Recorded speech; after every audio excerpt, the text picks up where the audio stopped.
Should you break your lease, and how do you break your lease? When you're looking for a home, it's pretty common that you're going to have a lease. Looking for a home while you've got a lease is a pretty common situation, and usually it's not too big an issue because it can take a few months or maybe more to find the right home to buy. So it makes sense to start looking early. But what happens when you find the right home and you've got a lot of time left on your lease?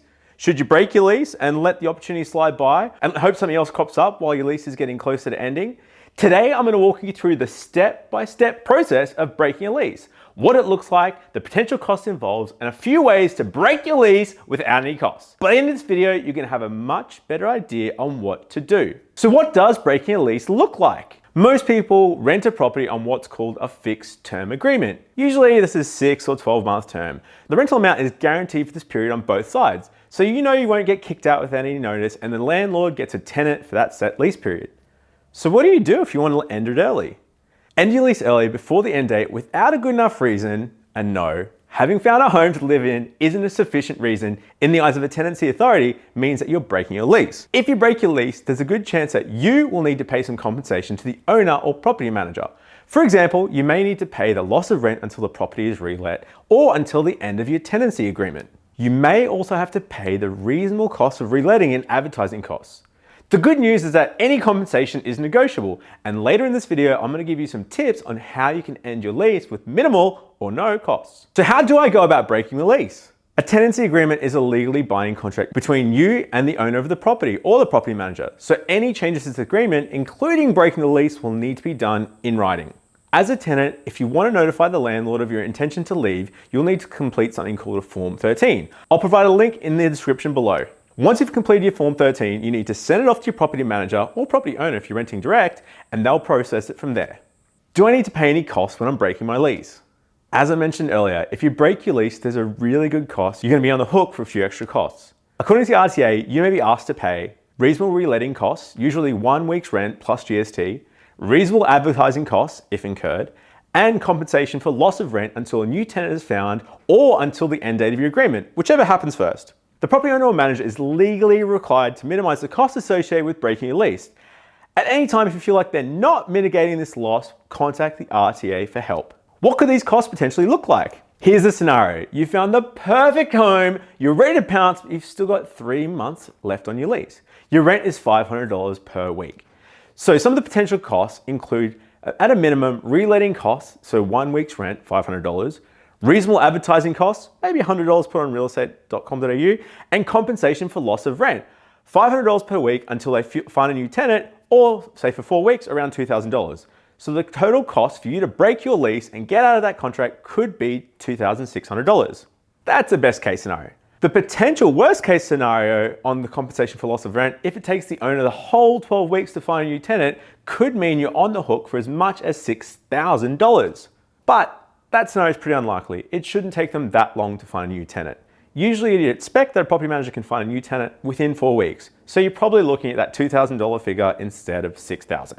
So realistically, the total cost in the scenario where it takes 4 weeks is about $2,600. So what are some ways you can look at reducing the cost of breaking your lease? Listen, my advice is give the property manager as much time as possible. It'll help reduce the advertising costs, and even try asking around friends and see if you can find a replacement tenant. The most important thing to do is let your property manager know of your intention to leave as soon as possible. The more time they have to find a new tenant, the less you're going to pay them for loss of rent. Next, negotiate with the property manager about the costs of advertising. You should only pay what's reasonably expected to pay at your fair share of advertising. So for example, if you only have 50% of your lease left, say if you're 6 months into a 12-month contract, you should only be expected to pay 50% of the advertising fee. Likewise, if you only got 3 months left on a 12-month lease, you should only be expected to pay 25% of the advertising costs. Another thing you can do is check for a break of contract. As part of your lease, the property manager agrees to maintain the property and provide a safe environment. If you had some issues with the property, like broken appliances, mold, insect issues, and the owner hasn't fixed them, you may be able to make a case that they've breached the lease. This is one of the very few cases where having a dodgy landlord can actually be a good thing. Next, you can avoid a lot of the costs if you find a replacement tenant. Most tenancy agreements do not allow you to sublet the property, but if you find someone to take over your lease, then the problem is sorted. And lastly, if you can agree to terminate the tenancy with the property manager on a mutual basis, then you can break your lease without any cost at all. It's always worth discussing this with the property manager. You never know, they might be planning on moving into the property or giving it to a family member or even looking at selling. It doesn't hurt to ask. What are the steps for breaking my lease? It's not the end of the world to break your lease, and there are a bunch of ways to reduce the cost of having the place leased. Listen, this is really common at the moment, so don't worry. Download our break lease checklist below. The steps are, number 1, put in a Form 13 notice of intention to leave ASAP and send it to the property manager. 2, leave the property on or before the proposed date and arrange a bond cleaner on exit to do the cleaning, pest control if required, and carpet cleaning if applicable. It's best to get it done professionally. I've tried to do it myself, it works poorly. I'll give you the best chance of getting all your bond back. Provided you pay for all professional services to do the cleaning and have a receipt, the landlord or property manager cannot claim anything extra from your cleaning. 3, take lots of photos of the properties after cleaning to show what's been done.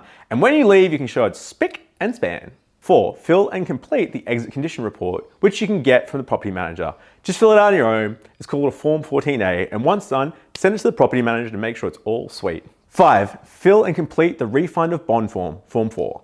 Once you complete the exit condition report and send it to the property manager, you can sign and lodge that bond refund form. So what do we go through in this video? 1, should you break your lease? Obviously there's pros and cons, and there's ways of getting out of it for free or no cost. 2, the steps in breaking your lease. And 3, how to avoid paying extra penalties. Hope you enjoyed the video today. If you did, make sure you like and subscribe. And until next time, see you later.